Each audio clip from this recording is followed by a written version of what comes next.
ನಮಸ್ತೆ ಎಲ್ಲರಿಗೂ. ಭಾಳ ದಿನ ಆಯಿತು ವಿಡಿಯೋ ಹಾಕೋಕ್ಕಾಗ್ವತ್ತು ನನಗೆ, ಯಾಕಂದರೆ ಈ ಮನೆ ಕೆಲಸ ಚಾಲು ಇರೋದ್ರಿಂದ ವಿಡಿಯೋ ಸರಿಯಾಗಿ ಮಾಡೋಕ್ಕಾಗ್ವತ್ತು. ಯಾವುದೋ ಒಂದು ವಿಷಯ ಇಷ್ಟು ದಿನದಾಗ ಮುಗಿತೈತಿ, ಇಷ್ಟು ದಿನದಾಗ ನಮ್ಮ ಕೆಲಸ ಆಗ್ತೈತಿ ಅನ್ಕೋತೇವೆ, ಆದರೆ ಯಾವುದೂ ಕೆಲಸ ಆಗಂಗಿಲ್ಲ. ನಾವು ಅನ್ಕೋತೇವೆ ಒಂದು, ಅದು ಆಗ್ತೈತೆ ಒಂದು. ಹೀಗಾಗಿ ನಮ್ಮದು ಮನೆ ಕೆಲಸ ಇಷ್ಟು ಪೆಂಡಿಂಗ್ ಉಳಿದೈತಲ್ಲ, ಹೀಗಾಗಿ ಸಡನ್ನಾಗಿ ನಾವು ವಾಸ್ತು ಪೂಜೆ ಹಾಕಬೇಕಾಯ್ತು. ಯಾಕಂದ್ರೆ ಮುಂದೆ ಮುಹೂರ್ತ ಇಲ್ಲದ ಕಾರಣ ಅರ್ಜೆಂಟಾಗಿ ವಾಸ್ತು ಪೂಜೆ ಹಾಕಿದ್ವಿ. ಇನ್ನೂ ಕೆಲಸನೂ ಭಾಳ ಪೆಂಡಿಂಗ್ ಉಳಿದೈತಿ. ಇನ್ನು ಪುಟ್ಟಿ ಮಾಡಬೇಕು, ಕಲರ್ ಮಾಡಬೇಕು, ದೇವ್ರ ಮನೆದ ಫರ್ನಿಚರ್ ಮಾಡಬೇಕು, ಇನ್ನೂ ಭಾಳ ಕೆಲಸ ಐತಿ. ಮತ್ತು ನಾವೆಲ್ಲನೂ ಮನೆ ಬೀಚ್ ಕಟ್ಟಿಲ್ಲ, ಹಿಂದಿಂದ ಅಷ್ಟು ಕಟ್ಟಾಕ್ತೇವೆ. ಆದ್ರೂ ಇಷ್ಟು ಲೇಟ್ ಆಗಾಗ್ತೈತಿ. ಏನಿಲ್ಲ, ಎಷ್ಟು ಲೇಟ್ ಆಗ್ತೈತಿ ಅಷ್ಟು ಚಲೋ ಆಗ್ತೈತಿ ಅಂತಾರು. ವಿಡಿಯೋನು ಕಂಟಿನ್ಯೂ ಆಗಿ ಹಾಕಾಗ್ತಿಲ್ಲ ನಾನು, ಯಾಕಂದರೆ ಈ ಮನೆ ಕೆಲಸದಿಂದ ನಂಗೆ ವಿಡಿಯೋ ಮಾಡೋಕೆ ಆಗ್ವತ್ತು. ಪ್ಲೀಸ್ ಅಡ್ಜಸ್ಟ್ ಮಾಡ್ಕೊರಿ. ಮತ್ತು ನನ್ನ ವಿಡಿಯೋ ಇಷ್ಟ ಆಗಾಗ್ತಿದ್ರೆ ಪ್ಲೀಸ್ ಸಬ್ಸ್ಕ್ರೈಬ್ ಮಾಡಿರಿ, ಸಪೋರ್ಟ್ ಮಾಡಿರಿ.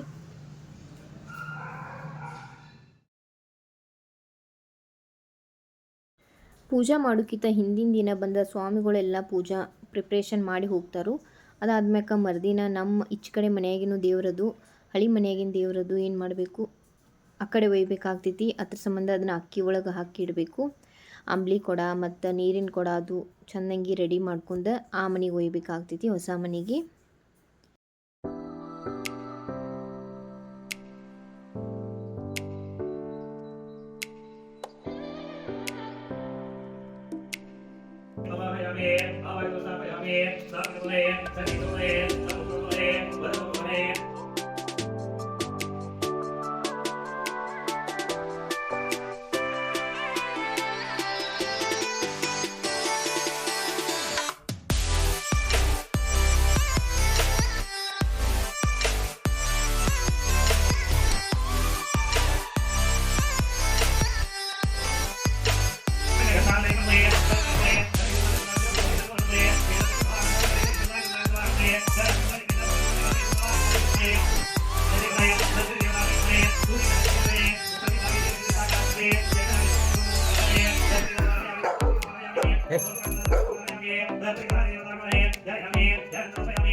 ओम भक्षताय नमः ओम भक्षताय नमः ओम यमाय नमः ओम यमवाय नमः ओम गंधाय नमः ओम गंधर्वाय नमः ओम गंगाय नमः ओम गंगाय नमः ओम गंगाय नमः ओम गंगाय नमः ओम